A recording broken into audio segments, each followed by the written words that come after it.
On va continuer avec la résolution du triangle. On va voir un exemple où l'application de Pythagore ou de la loi de sinus et cosinus ne sont pas directes. Il faut manipuler ou parfois passer par les équations pour résoudre le triangle. Considérons donc l'exemple, le numéro 11. A. Ici d'abord, vous corrigez, vous mettez 9 pour que vos réponses, pour que ça corresponde aux réponses de numéro donné. Donc je vais faire ce numéro. En revanche, je vais le faire avec 6. Moi, je vais le faire avec 6. Donc, corrigez dans votre cahier pour le faire avec 9. Et la réponse qui est donnée dans le livre, c'est fait avec 9. Alors, qu'est-ce qu'on observe dans ce numéro? On observe la chose suivante. C'est on veut résoudre ce triangle. Donc, on veut connaître en fait tous les côtés et tous les angles. On aimerait connaître cet angle, celui-là, etc. Bon. On a d'abord le grand triangle ACD. C'est un triangle rectangle. On a en 90 degrés ici, on a 45. Donc cet angle-là va être également 45. Ça, c'est 45. 45 degrés automatiquement. Bon, le triangle n'est pas à l'échelle parce qu'on a 45 et 45. Le triangle devrait être isocèle. Mais ça, c'est pas un problème.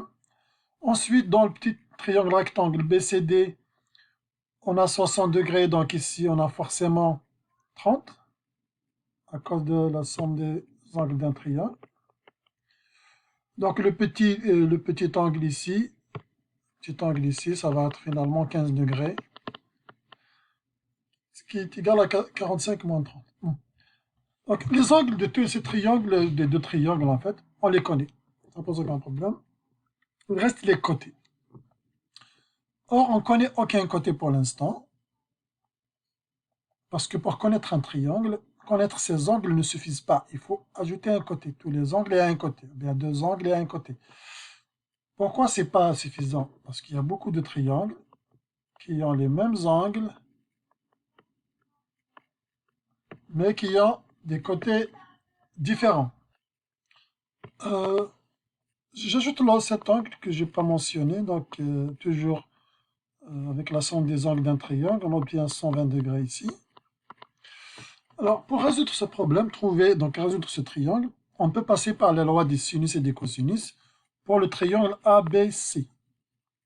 Parce que dans le triangle ABC, on connaît tous les angles et on connaît un côté. Si on connaît un côté, c'est bon, la loi des sinus peut s'appliquer, ce qui permettra de connaître entièrement ce triangle. Si on connaît entièrement ce triangle, ça veut dire qu'on va connaître ce côté, qui est un côté du triangle BCD. Par voie de conséquence, dans le triangle BCD, également, on connaît tous les angles et on vient de connaître un côté. On peut appliquer la loi des sinus également. Donc, la solution que je vais vous proposer ne passe pas par ça, ne passe pas par la loi des sinus et cosinus. Il passe par les systèmes d'équations. Regardons de près.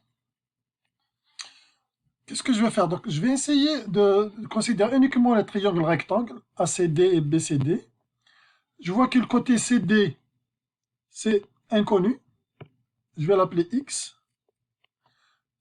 BD, c'est inconnu également. Je vais l'appeler Y. Si j'essaie d'appliquer tangente de 60, l'angle B est connu, c'est 60 degrés. L'angle A, c'est 45. Donc, on connaît tous la définition de la tangente. C'est le côté opposé sur l'adjacent.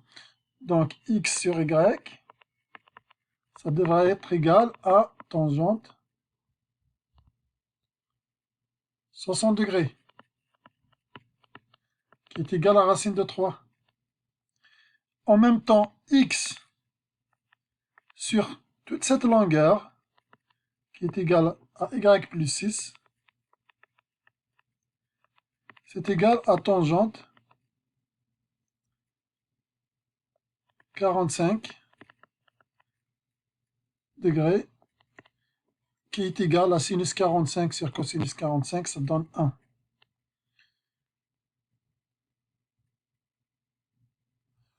On vient d'avoir un système, a priori vous allez penser, me dire, mais on n'a jamais fait des systèmes linéaires de type X sur Y. Mais ça s'écrit facilement comme un système linéaire en fait. produit croisé, c'est x sur y égale ça. Ça veut dire que x, c'est racine de 3y. Et x, c'est y plus 6. Et on vient d'obtenir donc un système d'équations linéaires. Vous pouvez résoudre par méthode de comparaison directement. Donc ici, x égale telle chose, donc ça vous permet de vous débarrasser de x. Donc racine de 3y égale y plus 6, etc. Ce qui vous permettra d'obtenir donc la réponse suivante. Je ne vais pas la résoudre, on a fait la résolution des systèmes, mais je vous donne directement la réponse. Donc x, ça va être...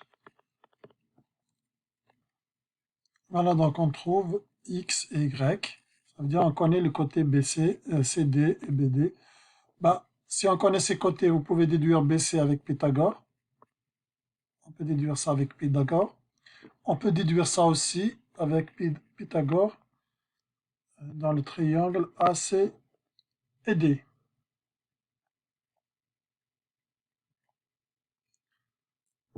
Et on obtient la réponse telle que vous le voyez ici. Donc, ici particulièrement, on est passé par un système d'équations au lieu d'utiliser la loi de sinus et de cosinus.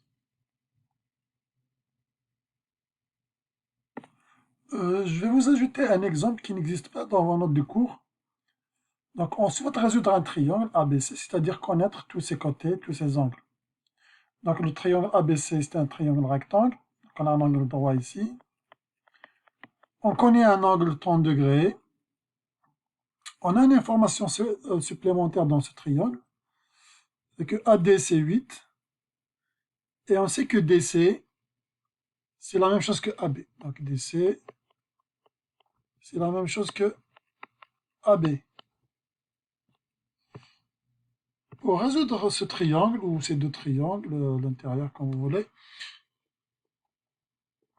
si on essaye de réfléchir à Pythagore pour les grands triangles. Donc on connaît tous ces angles, 30, 90, facile à déduire celui-là, ça va être égal à 60. En revanche, on ne connaît aucun côté. Ça veut dire que Pythagore ne va pas nous être utile ici. Si je prends les petits triangles, par exemple le triangle ADB, qu'est-ce que j'observe? Je connais un côté et un angle. Ce n'est pas suffisant, ni pour la loi de sinus, ni pour la loi de cosinus. Si je prends le triangle DBC, là je connais deux angles et aucun côté. Donc ce n'est pas suffisant, ni sinus, ni cosinus également. Or, il y a une information supplémentaire qui est là, que je pourrais exploiter. Afin de résoudre le triangle. Regardons comment on va faire. On sait que DC, c'est AB. Donc ici, si je mets le côté AB, je l'appelle X, c'est une inconnue. Ce côté-là, ça va être également X. Okay. Ici, cet angle 30 degrés, il est connu. Donc le côté opposé, c'est une inconnue. Le côté adjacent ici, le côté, l'hypoténuse est inconnu également. En revanche, on n'a pas deux inconnus, il y en a un seul inconnu, et x, parce que l'hypoténuse, ça va être x plus 8. Ok? Qu'est-ce qui donne la relation entre opposé et hypoténuse? C'est sinus, c'est la relation sinus. Donc on peut écrire la chose suivante, on a sinus 30 degrés est égal à x sur x plus 8. Or, sinus 30 degrés, c'est 0,5. Donc, ce que je viens d'écrire, il ne faut pas vous effrayer avec cette fraction. C'est juste une équation de premier degré. Il suffit de faire le produit croisé. On aura x égale 0,5 fois x plus 8. Équation de premier degré à résoudre. Vous obtenez la solution. On obtient x égale 8. 8 unités de mesure. Hein. C'est des centièmes ou c'est des mètres, je ne sais pas. Une chose à ne pas faire, je vais l'écrire ici à la marge, c'est de dire la chose suivante, c'est de dire que ce côté c'est x, ce côté c'est y, inconnu. Et donc, je vais écrire le sinus, effectivement, c'est x sur y. X sur y. Et donc, ça va être égal à sinus de 30 degrés. Donc, sinus de 30 degrés, c'est 0,5. Ensuite, j'ajoute l'équation y égale x plus 8. À ne pas faire ça. C'est bien sûr la même chose que ça. Vous allez aboutir à la même solution. Mais pourquoi s'encombrer avec un système de deux équations? Surtout que x et y, c'est vrai que ça, on peut le ramener à une équation linéaire. Mais a priori, ce n'est pas une équation linéaire. En tous les cas, on a deux équations, même si elles sont linéaires, deux équations au lieu de une. C'est à éviter.